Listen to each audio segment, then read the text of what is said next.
Welcome to the Moonlight Stories. Some smiles are made of ivory. Some come from the dead. In 18th century London, a clean mouth was not a promise, it was a price. This is the story of a boy who held what others tried to forget. Teeth, yes, but also memory, silence, and everything left behind. Tonight, you'll hear his world. Or maybe, you'll just fall asleep before he finishes. Mornings in Bishopsgate didn't wake with light, but with a damp sound, a muffled breath slipping through clogged gutters, making the hanging cloths dance like dead tongues. The apprentice always woke before the church bell, with a hollow stomach and a metallic taste in his mouth, as if he'd been dreaming of nails. He liked the silence of those early hours, when there were no screams yet, no queue at the door, only the creaking floorboards above the barber shop, and the smell, always the smell. The city reeked of tired yeast, of wood burned the night before, and the half-washed urine of those who'd slept on the street corners. But inside Mr. Ellis's barber shop, the scent was different, a dense blend of castor oil, dried blood, and teeth boiled in copper water. The apprentice learned more with his nose than with his eyes. Each client left a trail, like a wet dog, and he, eyes still heavy with sleep, followed that scent like it was an invisible map to decay. That morning, there was fog inside the room itself. The brazier had been lit too early, and the boiling water made the air thick, almost chewable. The apprentice dipped his hands into a basin of gauze and clove, trying to mask the nausea with the sharp sweetness of spice. It was a silent ritual, every object wiped with a red cloth, every tooth to be pulled already engraved in his mind before the client even entered. He didn't know their names, but he dreamed of their open mouths, like fleshy flowers. Sometimes he thought there was no morning anymore, that all of it was one long night, soaked in vinegar and the breath of fear. The voices he heard, muffled by the thick front door, didn't come from outside, but from somewhere between the floorboards. And there was always a crack, a small noise, as if someone were chewing bones just behind the wall where the razors hung.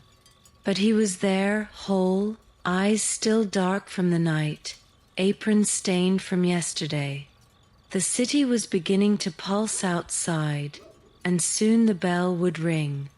But for a brief moment, before pain or request, everything was scent. And in the scent, there was a strange peace, as if the world's rotting teeth whispered secrets no one else wanted to hear. There were 6 of them, hanging like relics from nails hammered into the wooden beams. 6 red cloths, each one stained in a way that seemed deliberate, almost ceremonial. The apprentice had tried to wash them once, on his second week under Mr. Ellis, scrubbing them until his knuckles bled. But no soap could pull out the memory embedded in those fibers. They weren't rags. They were witnesses. Mr. Ellis had told him, in a voice like gravel soaked in port wine, that the cloths had to remain red. Red hides red, he'd said, not turning his head from the client whose molar he was levering loose with a metal hook. And the boy, barely 16, had nodded as if understanding. But deep inside, something recoiled, as if the cloths held stories too old and too soaked to be scrubbed away. When clients came, especially the silent ones with silk gloves and rotting gums, their eyes would flicker toward the cloths. Sometimes they'd hesitate. Sometimes they'd breathe differently, like their lungs suddenly remembered fear. But no one ever mentioned them aloud. Not even the woman who wore pearls over her bonnet and cried without tears as her incisors cracked in the iron grip of the forceps. The apprentice had started to assign them names. Not the clients, the cloths. One was called Whisper, another was Tremble. The smallest, barely bigger than a handkerchief, he called Mercy. He imagined each had absorbed the muffled moans, the faint prayers, the smells of rot and sweat and desperation. They were like hymns made of fabric, humming in silence above the basin. And when the wind from the alley crept in through the warped window pane, the cloths would sway slow and solemn, as if nodding to each other, as if remembering. In those moments, he sometimes caught himself staring, lips parted, forgetting to breathe, until Mr. Ellis cleared his throat or snapped his fingers, and the cloths would stop moving, but never quite let go. It was a man in his 40s, though his skin had already folded in on itself like damp paper. He smelled of sour wine and dried milk, and spoke with a lisp that made each word wet. His wife or mistress, the apprentice couldn't tell, stood behind him, clutching a purse and avoiding eye contact. Mr. Ellis gestured for the boy to prepare the tools. There was no warning, no ritual, just a nod and a grunt. The apprentice held the man's jaw while Mr. Ellis worked the root loose with a curved instrument that looked more like a gardening tool than anything meant for flesh. The sound was the worst part, a crunch, then a rip, like bark torn from a tree after rain. And then came the smell, copper and bile, something deep and fungal, as if the infection had turned the man's skull into a cellar. The apprentice felt his stomach twist, his mouth fill with a sour liquid. He turned his head, breathing through his nose, biting down hard on his own tongue. He would not retch. Not there. Not in front of Mr. Ellis, who hadn't even blinked. The man in the chair whimpered, or laughed. It was hard to tell. A shard of bloodied root fell onto the floor and rolled toward the apprentice's shoe. Later, in the back room, he scrubbed the basin with vinegar until his fingers were numb. He whispered to himself, nonsense phrases, lullabies from a childhood he barely remembered. His hands shook as he lifted a glass of watered-down gin to his lips. But he didn't drink. He just held it there, as if hoping the smell would erase the one still clinging to his nostrils. That night, he didn't sleep. He lay on the wooden cot above the shop, staring at the beams where the cloths hung. He imagined a row of mouths, toothless and gasping, whispering to him in the dark. He would dream of that sound for years, the crunch, the rip, the silence that followed, and the faintest splash, like something wet hitting stone. Something inside him had shifted. Something had cracked.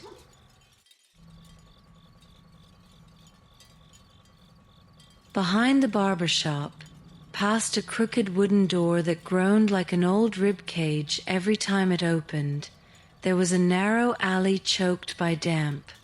In its center stood a pot, iron, cracked at the rim, blackened from years of fire and neglect. It was always there, steaming, as if it had no beginning and no end. The apprentice didn't know who had first lit the fire beneath it. Perhaps it had always burned. They called it broth, though no one would ever eat from it. It wasn't soup. It was something else. A solution, a preparation, a grave. Mr. Ellis dropped things into it without comment. Bloodied gauze, broken forceps tips, molars with black roots, even bits of tongue when they came loose by accident. The liquid inside was a dull brown, like sewage mixed with rust, and it moved thickly, not with heat, but with memory. Some days, the smell clung to the apprentice's throat long after he'd left the alley. A cloying, meaty sweetness that soured at the back of the tongue. He wondered if it changed with the weather, like the Thames. When it rained, the broth seemed to rise, bubbling more violently, as if hungry. Once he dropped a splinter of bone into it and heard a hiss, like breath escaping a corpse. Sometimes, while staring into it, he saw things. Not reflections. Bishopsgate's sky was too dark for that. But shapes. Movements. Once, he thought he saw a hand just beneath the surface. Not reaching out, but turning slowly, as if waving from inside. He never told Mr. Ellis. He never even blinked. He just turned away, wiped his hands on Mercy, and went back to counting teeth. At night, the alley echoed. The pot hissed even when the fire had died down, as if it retained warmth not from flame, but from pain. The apprentice began avoiding it. He sent younger boys to tend it when he could, but in dreams it boiled louder. And when he walked by it in waking life, he sometimes felt it watching him, not with eyes, but with steam. Soft, wet, and whispering. They came after the bell had been rung for the last time, when the oil lamps were low and the cloths had stopped swaying.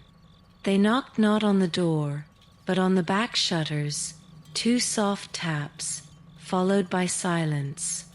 Mr. Ellis never looked surprised.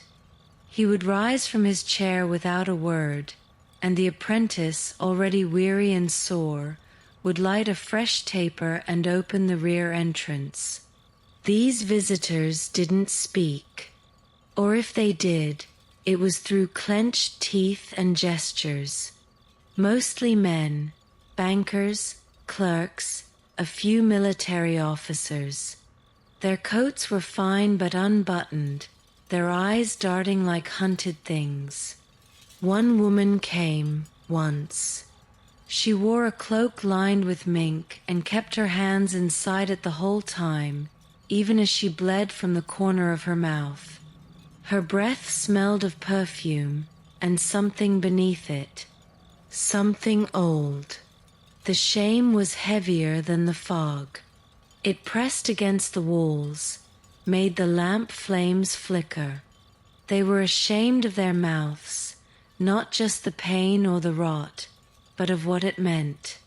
To lose a tooth was to lose status, youth, desirability. These were not men accustomed to showing weakness. Yet they opened their lips like sinners, barely, just enough for Mr. Ellis to peer in with a grimace masked as professionalism. The apprentice learned to look without looking, to focus on the instruments, the motion, the gauze. He became a shadow, silent, nearly invisible. But he could smell it, the fear behind the breath. A sour, animal scent, different from daytime clients.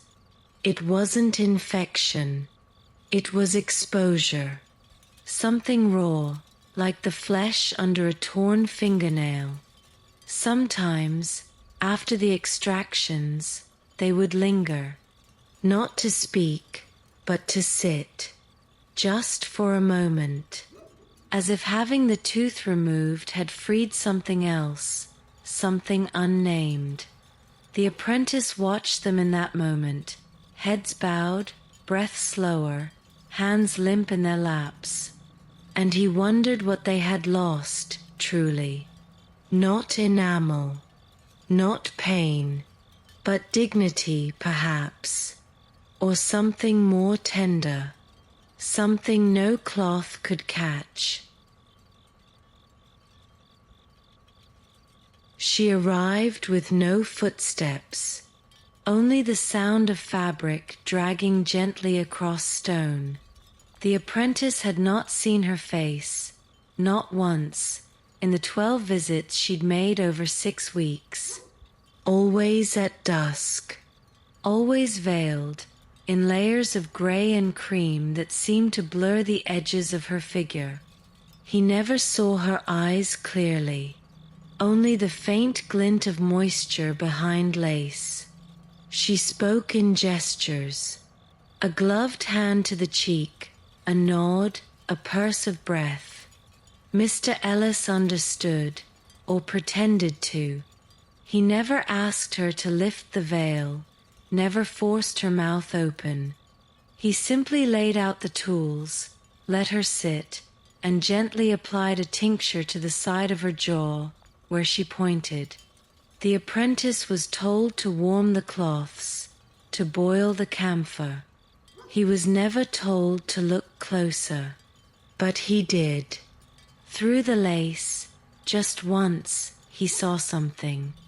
A tremble, a flash of darkness where lips should have been. Not rot, but absence, as if something had been taken, not decayed.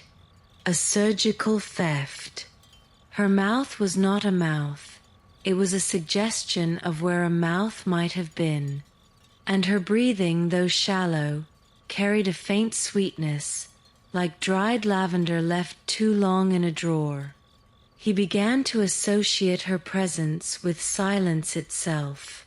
When she entered, even the flame of the oil lamp seemed to hush. The red cloths stopped moving. The broth behind the shop stilled. And in that silence, the apprentice felt something that wasn't fear, but reverence, or perhaps grief. A mourning for a voice that once was, or a kiss never given. The veiled woman carried the weight of something unfinished. One night, she didn't come. Nor the next, nor the next. Mr. Ellis never mentioned her again, but the apprentice kept one of the cloths she had touched. It smelled faintly of powder and iron, and sometimes when alone he would hold it to his cheek, close his eyes, and imagine a whisper he had never heard, one that spoke without a tongue from a mouth no longer there. There was a drawer Mr. Ellis never opened when others were near. It sat low beneath the counter, behind the jars of salve and the denture molds made of wax and tar. It had no lock. It didn't need one. The weight of it, the quiet around it, was enough. The apprentice only saw inside once, late one night, when the older man had stepped out to piss in the alley and left the lantern burning low. Inside were rows of teeth, gleaming, pale, perfect, not yellowed like the others, not streaked with blood or root. These were smooth, polished, almost warm in their luster. They sat in a velvet-lined tray, as if waiting to be chosen. But there was something wrong. The apprentice felt it before he could name it. These teeth were too uniform, too quiet. He picked one up. It was cold at first, then strangely warm, as if it remembered the heat of a mouth. But whose? Not a client's. These hadn't come from pain. They hadn't been yanked with forceps or dropped into broth. These were curated, preserved, assembled, but not for healing, for display, for something else.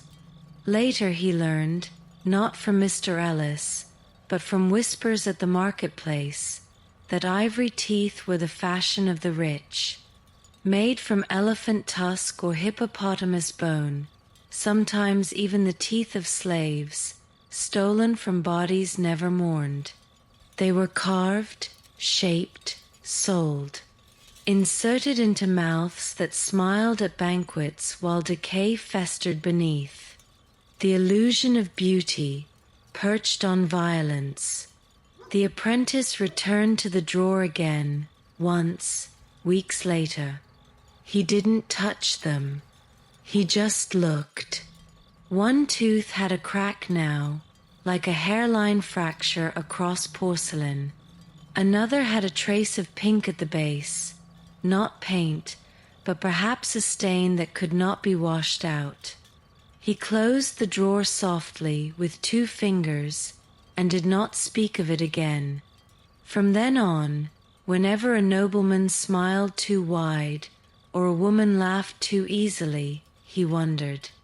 He looked not at the teeth, but through them, at what had been taken to give the illusion of perfection, and he realized some teeth did not belong to the mouths that wore them. They belonged to silence, to shadow, to drawers lined with velvet, far from the rot they pretended to replace. He arrived in a carriage that didn't fit on Bishopsgate's narrow street. The horses neighed, restless, their hooves slipping on the damp stone. 4 men lifted him from the interior, not with reverence but caution, as if carrying something breakable, already halfway to ruin. The apprentice watched as the body sagged between them, robes of brocade hiding what little flesh remained beneath. The Lord, they never said his name, only that he had land somewhere north, was pale in a way that wasn't pallor but absence. His lips barely moved when he spoke, and when he did, the room filled with a smell the apprentice would never forget, old blood and copper, like rusted coins kept too long in a damp drawer. It was not merely the scent of illness, it was the scent of rot that had been silenced for too long. Mr. Ellis worked without comment. He inspected the mouth, nodding once, then twice. The Lord had 8 teeth left, all of them loose. The gums were grey, as if choked by smoke, and the tongue moved slowly, like it was afraid of being bitten. The apprentice was instructed to prepare the laudanum, but the man refused. "Let me feel," he whispered, voice thick and gurgled. "I want to know what leaves me." The extraction was slow. Each pull was a ritual, not of pain, but of memory. With every tooth that left the socket, a different scent rose: tobacco, wine, meat left too long on silver plates. The apprentice thought he could taste them all.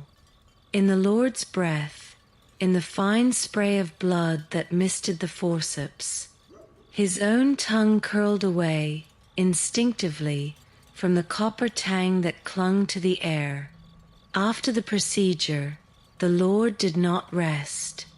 He stood with help, adjusted his cravat with trembling fingers, and left without paying.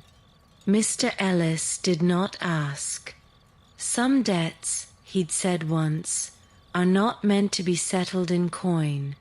That night, the apprentice dreamed of a banquet hall, full of nobles laughing with mouths red as garnets, and the sound of teeth falling onto porcelain plates, one by one, like rain. They called it a fair, but there was no music. Only carts and silence and the low murmur of barter. On the outskirts of town, near the river where the fog lingered thicker and longer, traders laid out cloths with things that should never see the light. Bones, wrappings, amputated limbs kept in brine. The apprentice followed Mr. Ellis there once, thinking it a journey for herbs or tools.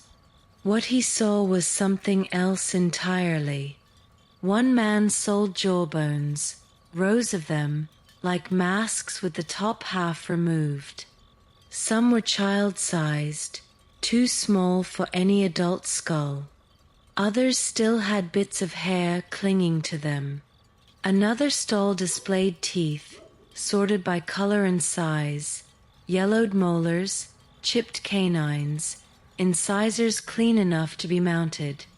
The seller wore gloves and smiled with ivory too perfect to be his.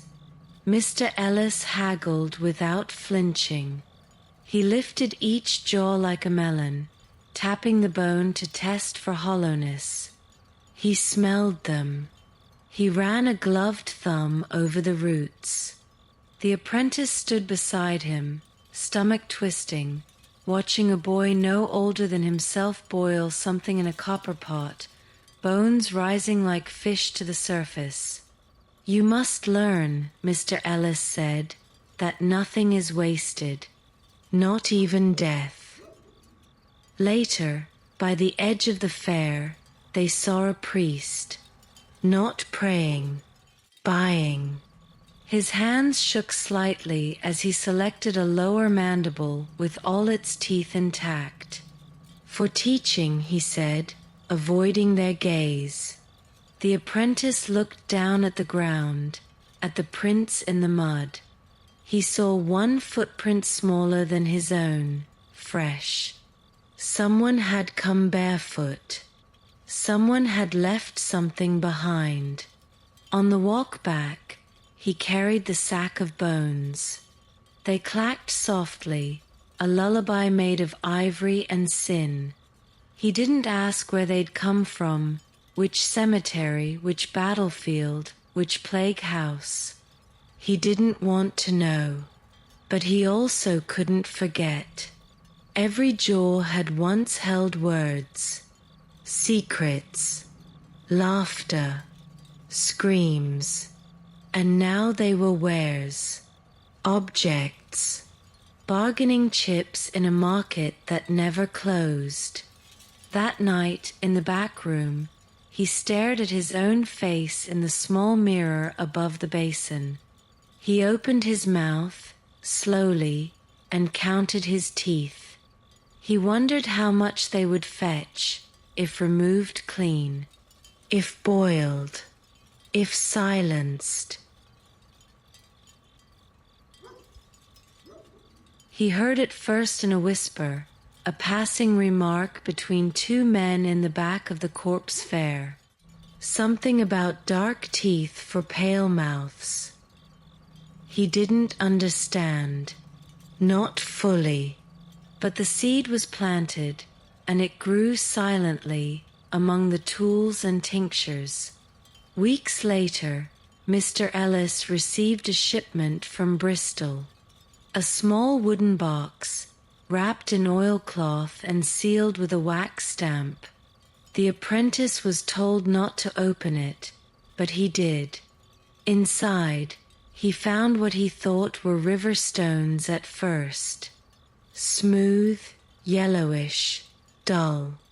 But when he looked closer, he saw the curve of enamel, the pink thread of drying pulp. Teeth. Dozens of them, no roots, cleaned, collected. There was something different about them. Their size, their shape, they felt lived in, not refined, not the milky symmetry of ivory. These had history, where, some with gold fillings that told stories of pain and resilience. Later that day, Mr. Ellis explained offhandedly, while carving a denture mold, from Jamaica, or Sierra Leone maybe. Don't ask. The noble ladies don't. The apprentice said nothing, but his chest tightened. He imagined a plantation, a small body held down, a tooth ripped from a living mouth to satisfy the aesthetic needs of a duchess. Beauty extracted from suffering. It was slavery within slavery, not of labor but of bone. One of those teeth ended up in a smile he would see at a banquet weeks later. He was called to adjust a fitting at a country estate, where the air smelled of lilacs and brandy. The lady laughed too loudly. He recognized the tooth. He knew its origin, its silent price. And when she asked if it looked natural, he nodded. But inside, he screamed. That night, he touched each of his own teeth slowly, as if to ask them forgiveness. He did not pray, but he wept. They lined the highest shelf of the back room, untouched by dust. Blue glass bottles, slender at the neck, wide at the base, each sealed with wax and labeled in a hand Mr. Ellis claimed was his late wife's. From gentler days, he said, though no such days existed in the apprentice's memory. Each bottle contained something promising and poisonous. Mercury was the most beloved. It shimmered like quicksilver in the light, seductive in its motion, deadly in its touch. Clients believed it could cure everything: ulcers, gum rot, even the tremors of madness.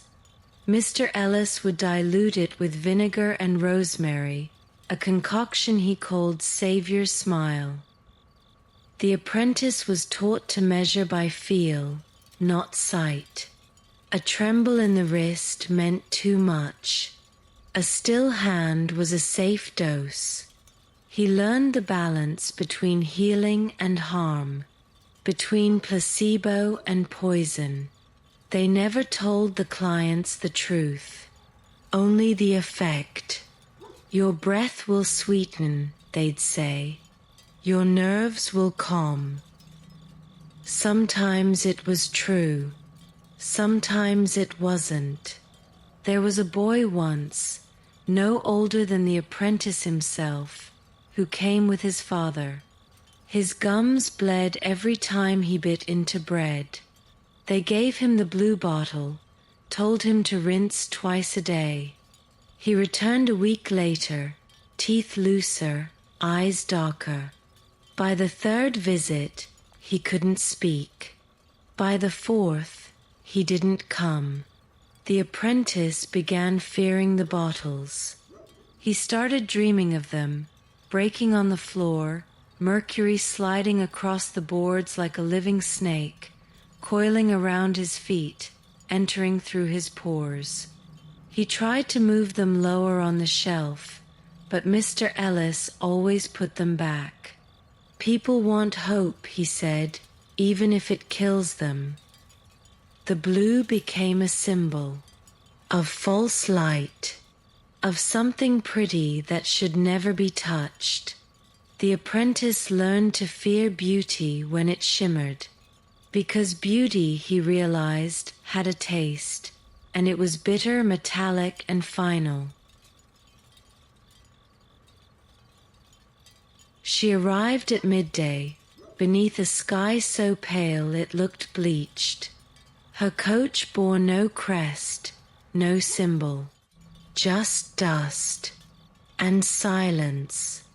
The apprentice noticed the way the wheels barely cracked the stone as they stopped, like the world had agreed to hush itself in her presence. When she stepped out, assisted by a man in gloves too fine for a servant, she moved like something rehearsed, carefully, like a glass just beginning to crack. She was young, perhaps 17, but her posture was older. Her dress, though tailored, hung loose at the hips, as if the body inside had recently shrunk. Her gloves were white, untouched. Her mouth, however, told a different story. Beneath the thin veil, the skin around her lips was sallow drawn, and the right side of her cheek bore the faint swell of infection, the kind that made the skin hot to the breath and the nerves twitch behind the eye. Mr. Ellis greeted her with a nod, nothing more. She didn't return it. She looked past him, past the apprentice, and fixed her gaze on the basin near the window, where the instruments lay soaking in boiled vinegar and salt. She stared at the metal like it might blink back. She spoke quietly, so quietly, the apprentice thought at first she hadn't spoken at all. But Mr. Ellis responded, his voice gentler than usual, "We don't offer that kind of mercy. Not unless you bring it yourself." She lifted her hand then. From her sleeve, she pulled a thin glass vial, pale blue, the color of winter sky just before snow. Laudanum, likely, or something stronger. She placed it on the counter, not like a payment, but like an offering. And then she prayed, not aloud, not with words, but with her eyes closed, hands clasped in her lap. A prayer not to any god the apprentice knew, but perhaps to her own nerves, or to the pain itself, asking it to be kind, to be brief. Mr. Ellis, unmoved, prepared the forceps. The infection was deep. The tooth would break. He whispered this to her, as if warning a traveler before a dangerous road. The apprentice held the cloth. His hands trembled. He had seen grown men piss themselves under less pain, but she did not scream. She did not move. As the tooth cracked, the apprentice saw her lips move. No sound, just breath. A syllable repeated, over and over. He could not tell if it was a name, a word, or just the ghost of a voice she no longer used. When it was over, she did not thank them. She stood, pale as her gloves, and left the vial behind. The apprentice picked it up. It was still half full. She had not drunk it. That night, he held the vial in his hand, feeling the chill of the glass against his palm. He imagined what it meant to choose pain, to walk into a room knowing agony awaited, and to pray not to escape it, but to carry it with dignity. That kind of strength unnerved him more than the blood, more than the rot. It made him feel small and reverent. It was a lower molar, wide and blunt, anchored deep in a jaw too proud to yield. The man who owned it was a butcher, not by trade, but by aura. His hands were massive, fingers like cured sausages, knuckles calloused as if made of rope and ash. He entered without speaking, ducking beneath the low beam of the doorway, bringing with him the scent of tallow, wet leather, and something else, iron perhaps, or blood, long dried beneath fingernails. He had a smile that didn't reach his eyes, one of those expressions that seemed borrowed, a thing he wore, like a borrowed coat. "It's just one," he said, tapping his jaw. "Back here. Been waking me up." Mr. Ellis nodded, motioned to the chair. The apprentice prepared the tray, but something in his chest stirred. Not fear, not quite, but caution. the kind of instinct that animals have before storms. As Mr. Ellis inserted the forceps, the man clenched. Not in pain, not yet, but in resistance. His entire body tensed like a bowstring, as if the very act of surrendering his tooth was a challenge to his authority. The metal met bone. Pressure built. The tooth did not move. Mr. Ellis adjusted. A crack echoed, not of tooth, but of handle. The instrument slipped, and in that single breath, everything shifted. The butcher's head snapped forward, not intentionally, reflex. His jaw closed, fast, hard, and the forceps, still partly inside his mouth, twisted sideways, catching Mr. Ellis's finger. There was a crunch and blood, a fine spray like mist, followed by a silence so sharp the apprentice thought he'd gone deaf. Mr. Ellis cursed, stepping back, clutching his hand.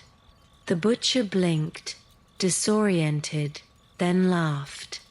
A low, grating sound. It bit back, he said, voice thick with phlegm and pride. Told you it didn't want to go. The apprentice moved without thinking. He grabbed gauze, pressed it to Mr. Ellis's wound, tried to ignore the pulsing of blood beneath. But all he could see was the tooth. Still there, still lodged, victorious, as if mocking them both. The butcher refused further treatment. He stood, tossed a coin onto the counter, and walked out, leaving a smear of blood on the doorframe. That night, the apprentice couldn't sleep. He kept seeing that molar, solid, untouched, defiant. He imagined other teeth, watching, learning, a revolution of enamel, a mutiny of the mouth. He wondered, what if pain had memory? What if the body, pushed too far, began to bite back, not metaphorically, but literally? He looked at his own fingers, imagined them crushed in that jaw, the force required, the primal instinct. He began to understand why some clients trembled, why some smiled too much. Teeth weren't just tools for chewing.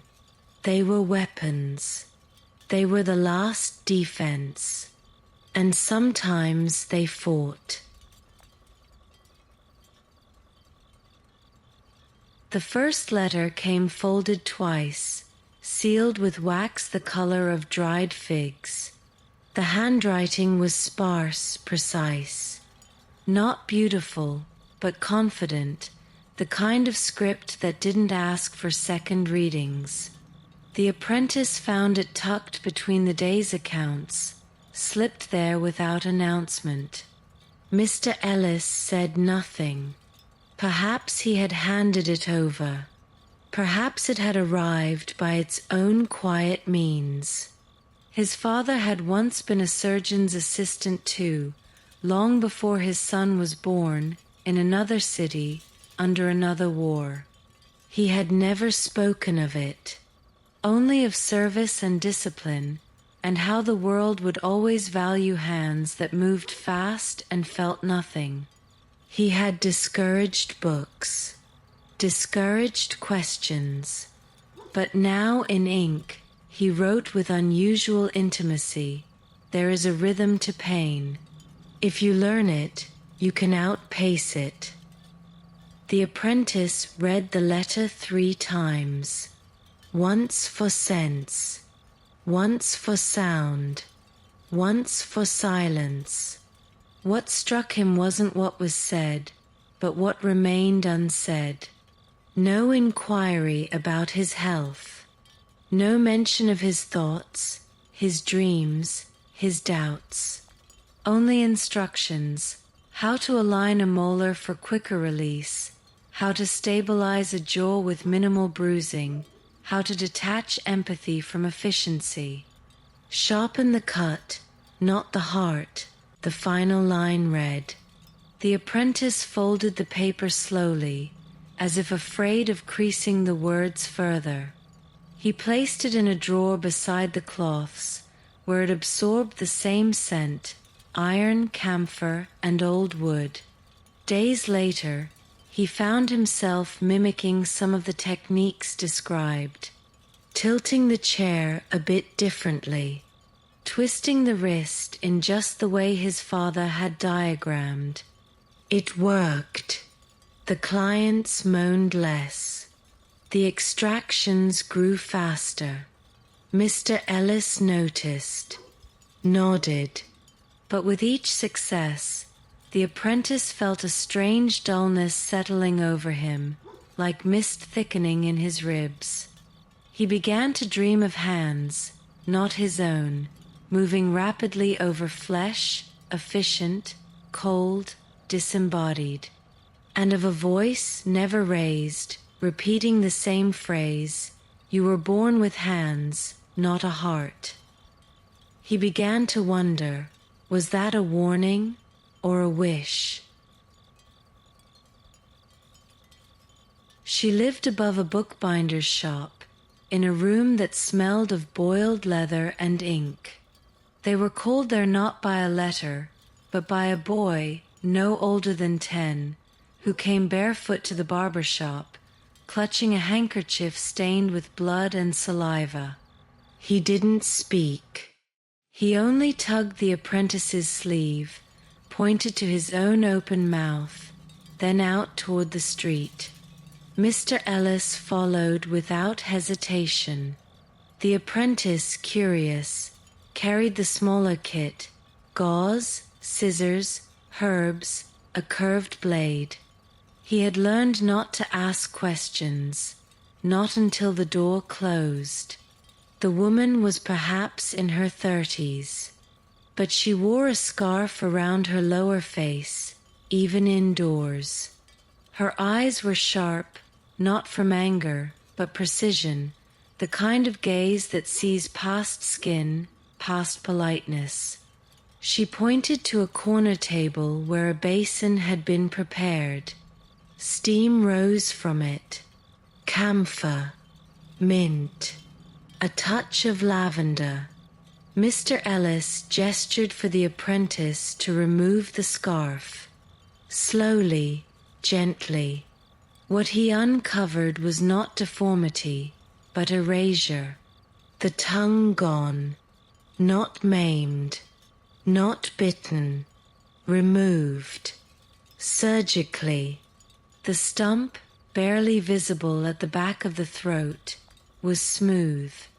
He had read of such things: punishments, accidents, attempts to cure seizures or silence dissent. The woman gestured again, brought out a slip of paper. Her handwriting was delicate, almost ornamental. Pain on the left. A root is shifting. She opened her mouth wide. The silence inside was louder than anything he had ever heard. No moan. No protest. The absence of the tongue made everything else visible. The ridges of the palate, the way the throat fluttered when she breathed, the place where words had once lived. The extraction was routine. The molar came out clean, almost grateful. But when it was done, the apprentice could not look away, not because of pity, but because he felt something, unfamiliar and sharp, settle beneath his sternum. He could not name it. Before they left, she handed him another note. Silence is not absence. It is wait. He kept that note in his pocket for weeks. Touched it when the screams from other clients became too loud. Read it when the blood splattered too far. He began to understand what she meant, that silence wasn't empty. It pressed, it filled, it remembered, and he began to wonder how many people walked through Bishopsgate bearing silences shaped like missing tongues. It began with a delivery wrapped in oilcloth and string, heavy, square, and warm to the touch, though it had no right to be. Mr. Ellis opened it without ceremony, revealing a set of wax molds. Faces, half faces, some full masks with lips parted mid-smile, others with sculpted expressions of noble disdain or dainty modesty. All of them mouth-centric, all of them still. The apprentice stared. They looked like death masks, but in reverse, not to remember the dead, but to simulate the living. Their skin-tone surfaces had been painted with powdered pigments, rouge on the cheeks, hints of yellow between the teeth for authenticity, and faint blue veining near the temples, to give the illusion of breath. Yet none of them breathed. These masks were commissioned by the wealthy, not to wear but to model, prosthetics designed to cover deformities, replace portions of jaw, or simply project youth where rot had taken hold. They were attached with adhesives, tied behind the ears, or mounted with subtle clips tucked beneath wigs and bonnets. It was not medicine. It was masquerade, performed not at balls, but at breakfast. The first client to use one was a widow with a laugh like a bird's cry. Her lower face had collapsed from untreated infection. The result, she confessed through a series of gestures and notes, of refusing to see a dirty man with bloody fingers. She wore the wax mask like armor. The apprentice affixed it for her, the thin straps disappearing behind her ears, the pink of the artificial lips catching the morning light just so. When she turned to him and smiled, he felt a chill not because of what he saw, but because of what he couldn't. He began to see them everywhere afterward, at operas, at shops, at the edge of a sermon where the preacher's wife adjusted her face with a gloved finger. The masks didn't move. They didn't crinkle or stretch. They smiled eternally, unaffected by grief, food, or age. The apprentice wondered what it meant to be kissed by one, or to be scolded. One evening, when alone, he held one of the unused masks in front of his own reflection. His eyes stared back, unchanged. But the mouth, that false, quiet smile, did something to his sense of self. He felt removed from his own grief, disguised from his doubt. It was liberating and terrifying. He placed the mask back in its box and whispered, "I see you," not to the mask, but to whatever part of him had almost wanted to keep it on. The invitation was unexpected. A private home in Kensington. A client of Mr. Ellis's, a baroness with soft hands and teeth as delicate as lace, had requested the boy, not Mr. Ellis, for a fitting. Her tone, as relayed by the servant, implied amusement.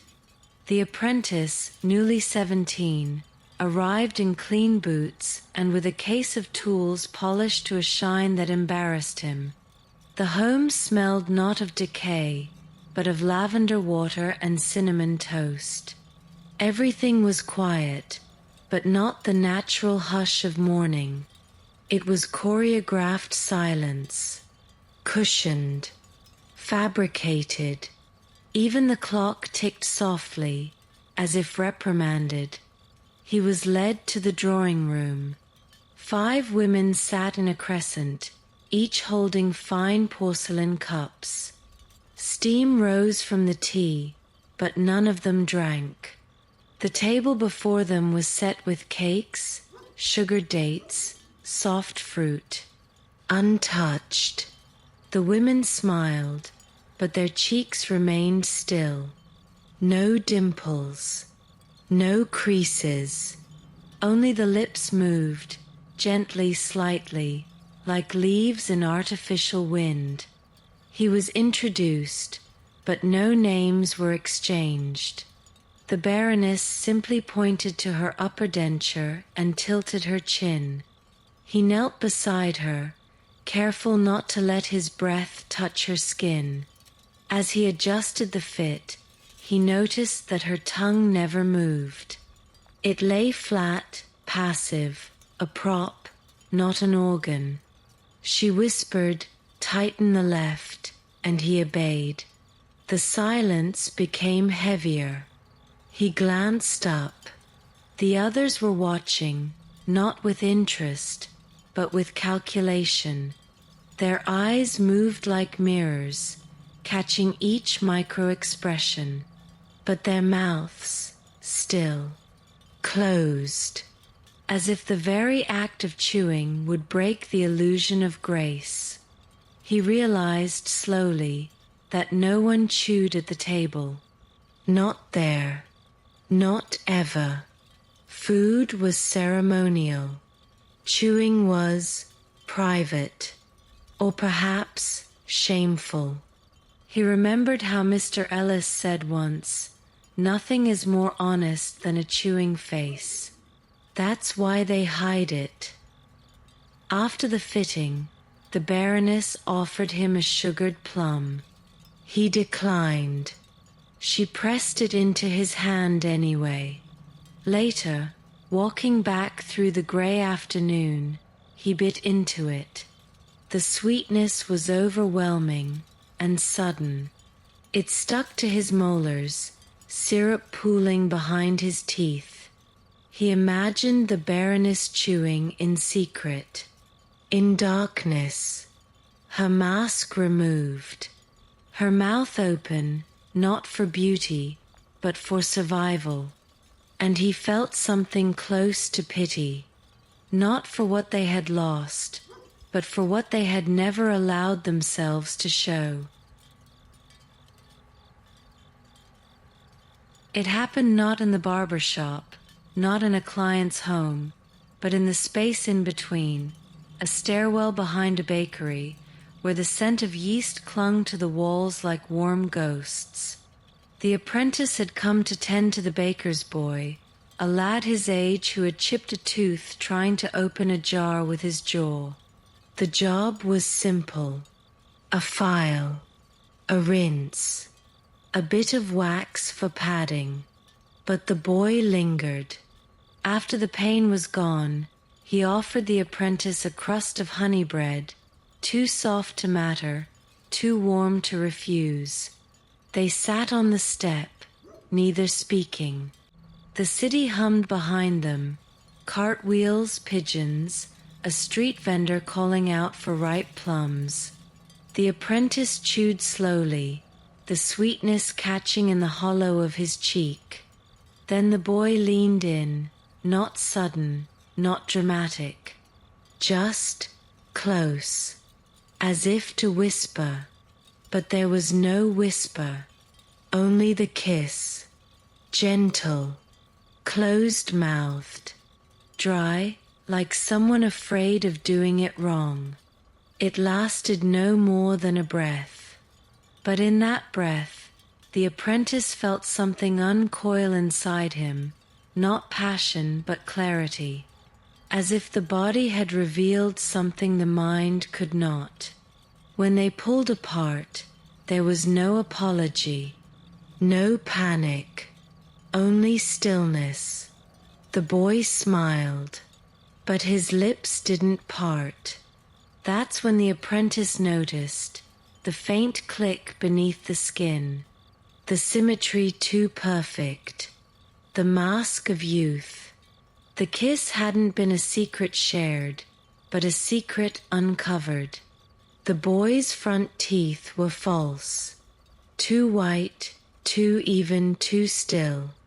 A bridge, perhaps, bone over bone. He had been repaired, like so many others, but he had offered the kiss anyway. Not to seduce, not to trick, but to ask a question without speaking. Will you look at me anyway? That night, the apprentice couldn't stop thinking about it. Not the kiss itself, but what it revealed, that beauty and damage lived in the same mouth. That softness could carry fracture, that even in the sweetest moments, there might be porcelain under the tongue. He dreamed of kisses then, hundreds maybe, each one revealing a different truth, a gold filling, a rotten root, a hidden wire. But the feeling was never horror.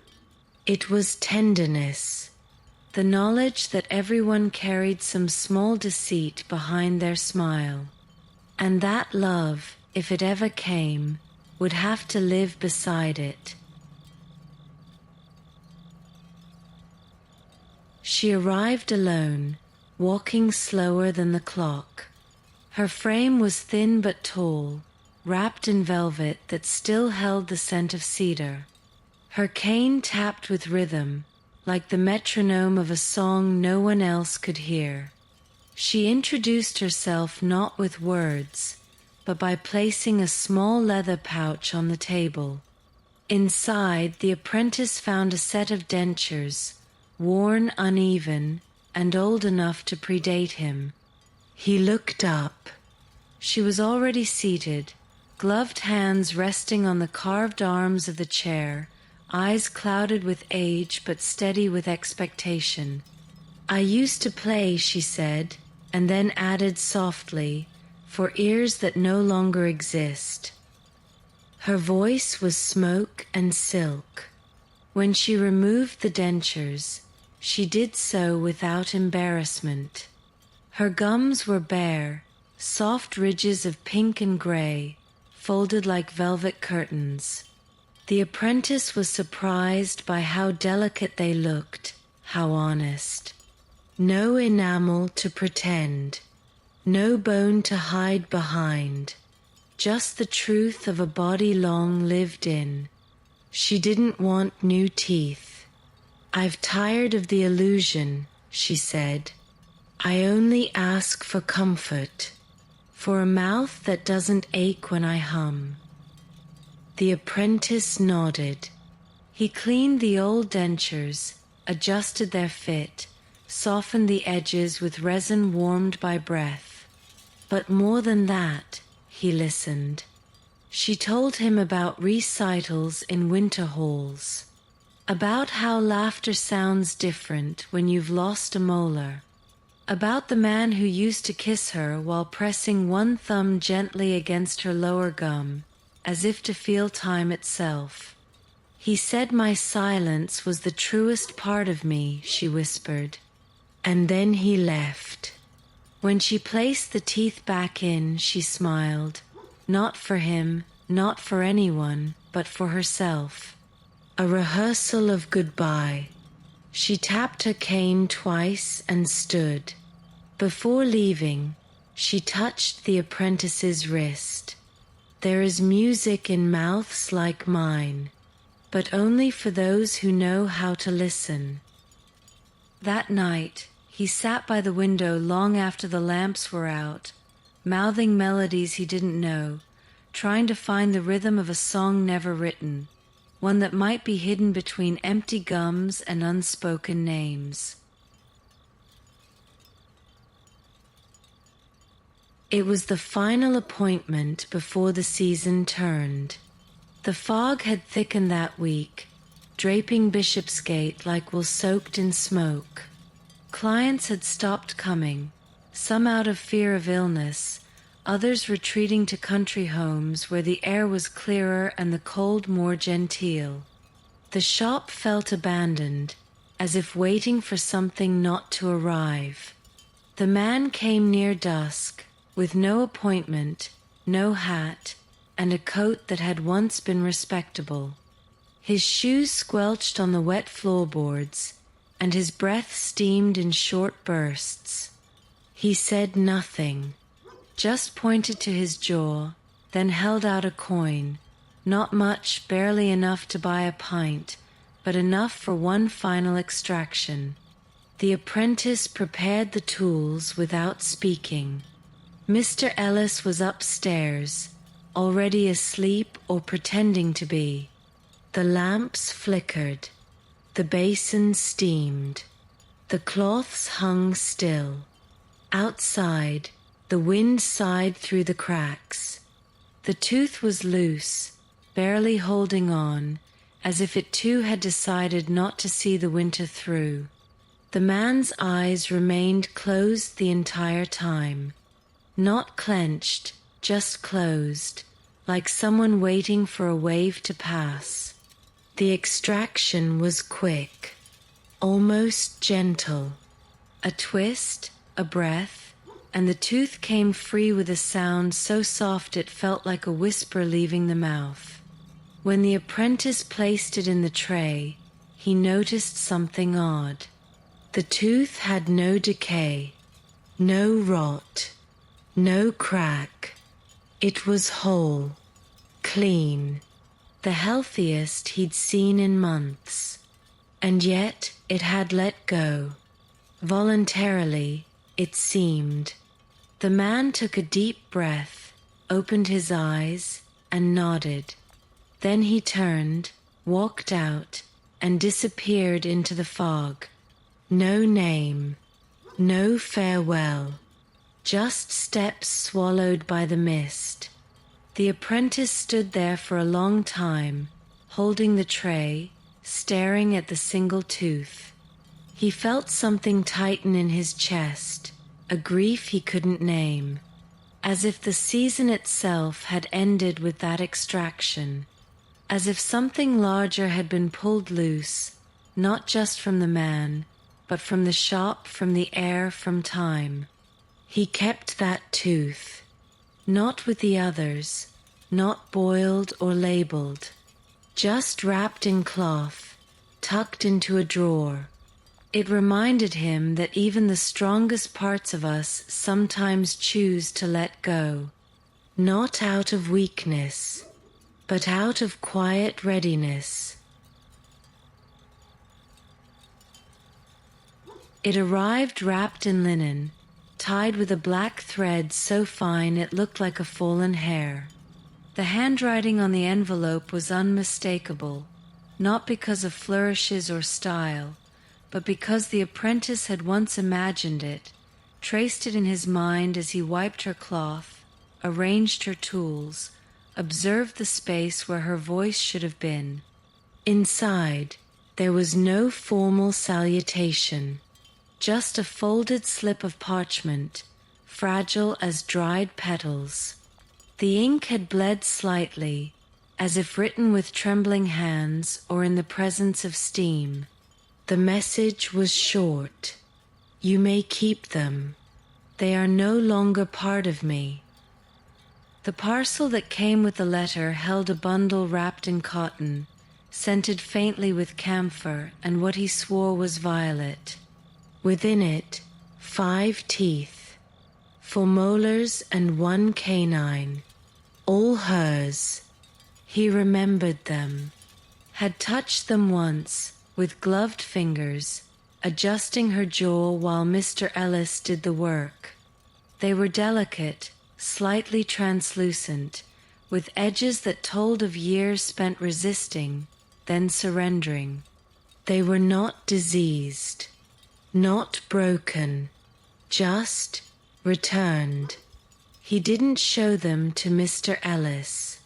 He placed them in a tin box lined with velvet from a discarded mask, and stored them in the drawer where he kept the letter from his father, the one about sharpening the cut, not the heart. The 2 messages did not belong together, but somehow they spoke. Over the days that followed, he began to dream of her again, but never saw her face. Only her breath. It rose like smoke from under the veil. In the dreams, she said nothing, but her mouth was open, and from it emerged not words, but a stream of white objects, teeth, yes, but also shells, seeds, bits of ivory. He began to think of the body not as a prison, but as a letter constantly being rewritten.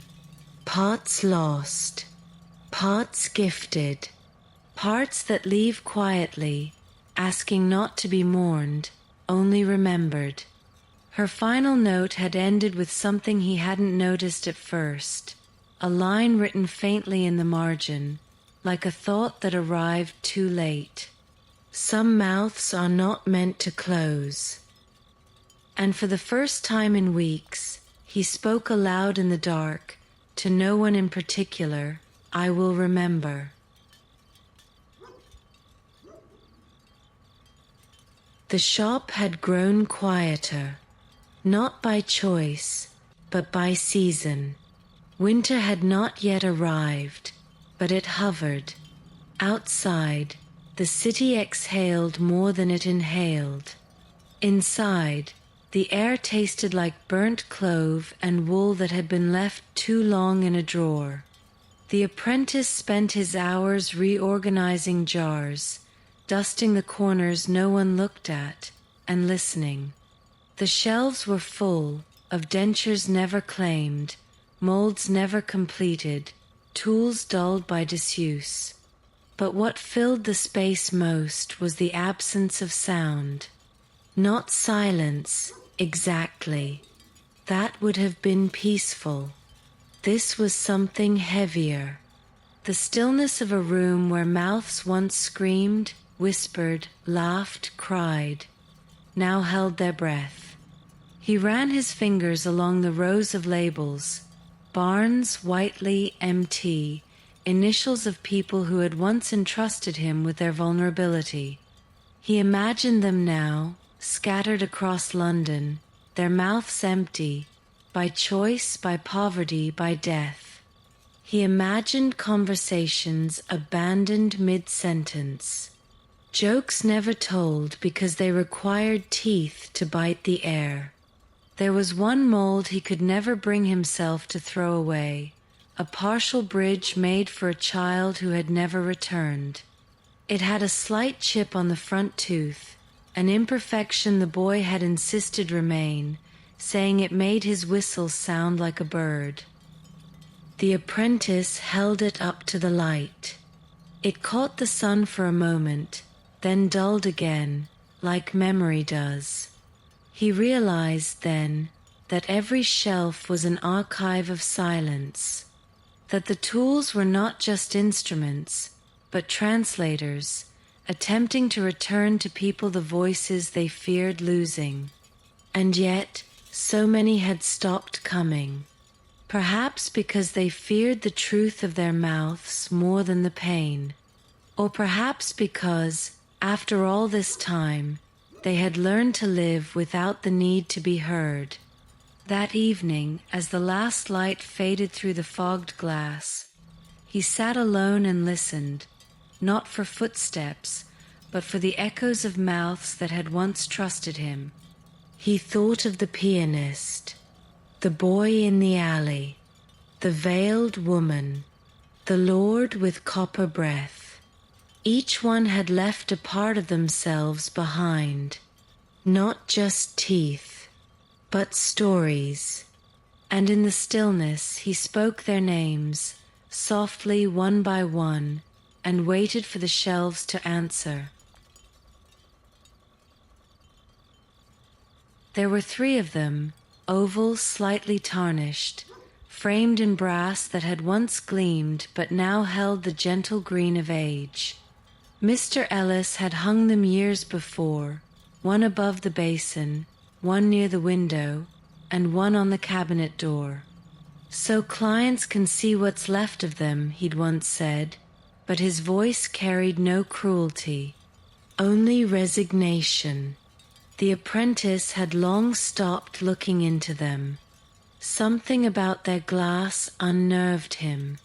They didn't reflect truth, they reflected intention. Every time he glanced at them mid-procedure, he saw not what was there, but what someone wanted to hide. A face adjusted to please. A mouth closed tightly around pain. Eyes turned away just before tears reached the edge. But lately, as winter crept under the doors and wrapped its cold fingers around the jars and shelves, he had begun to catch his own reflection again, not by choice, but by accident. A flash of movement, a silhouette leaning closer, his own mouth half open, lips cracked, a smear of clove oil on his chin. And in those glimpses, he saw someone else entirely. He had grown, not in height, perhaps, but in shadow. His gaze no longer searched. It measured. His hands moved with a rhythm he didn't remember learning. And his smile, when it came, looked more like an apology than a greeting. One evening, he stood before the largest mirror, the one by the cabinet, and held up a set of dentures left behind by a nobleman. Perfect, white, unused. He placed them gently against his own mouth, like trying on a mask. They didn't fit. Of course not. But for a moment, he imagined they did. And what startled him most was not the absurdity, but the comfort. He took them away, wiped them clean, and placed them back in their velvet case. He didn't speak, but he thought, some smiles aren't meant to reflect, only to protect.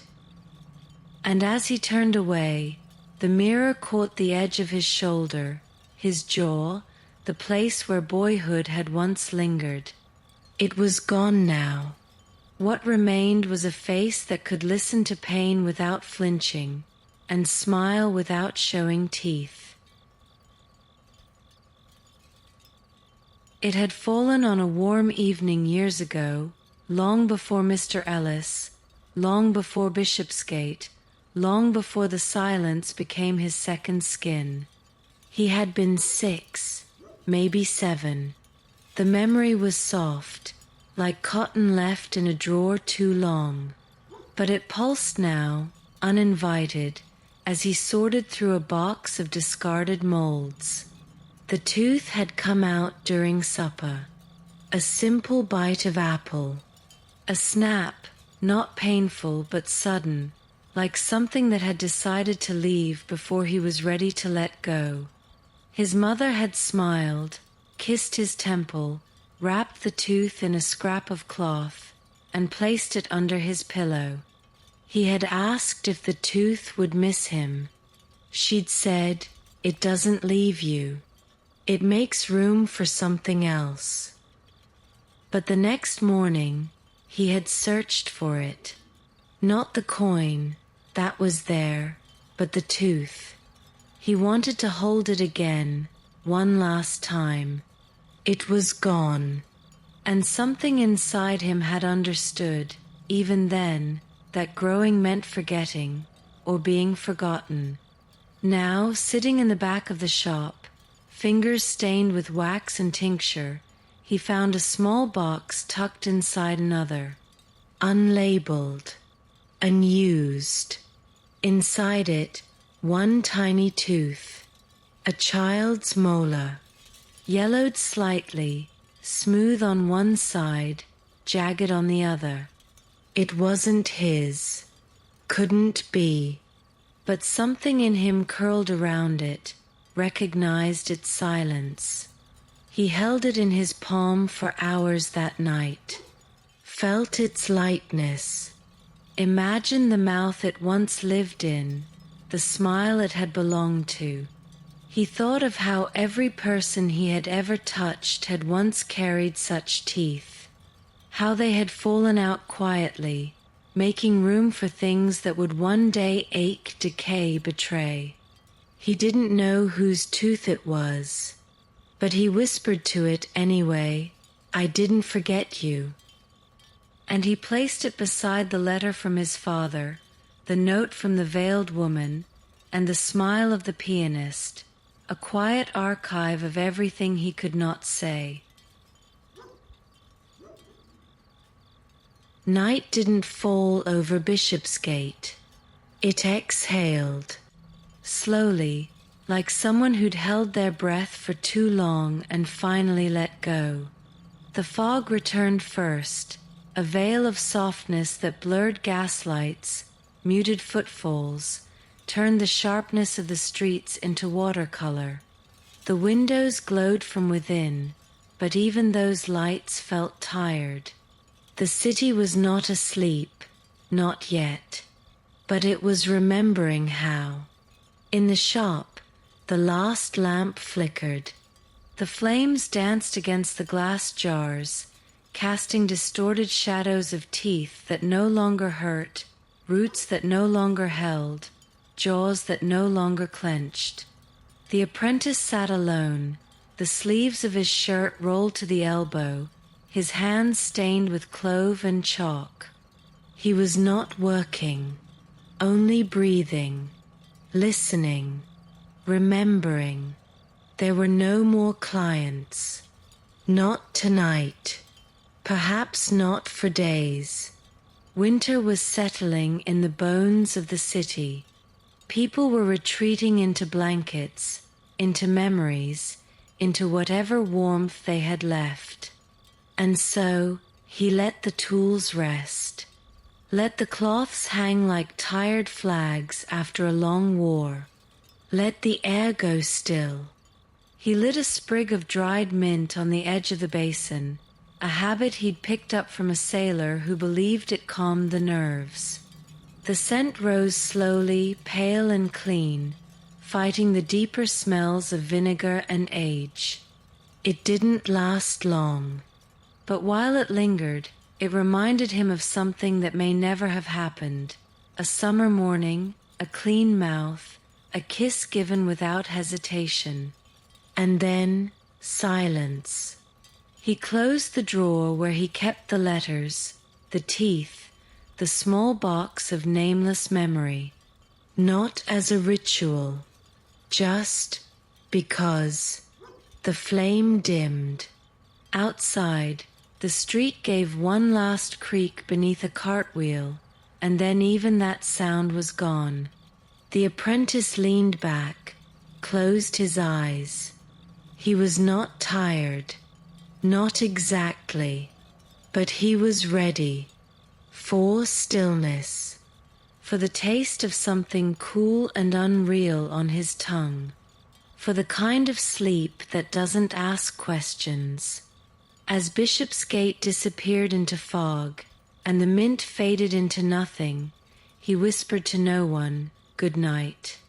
And the city, with all its missing teeth, whispered back,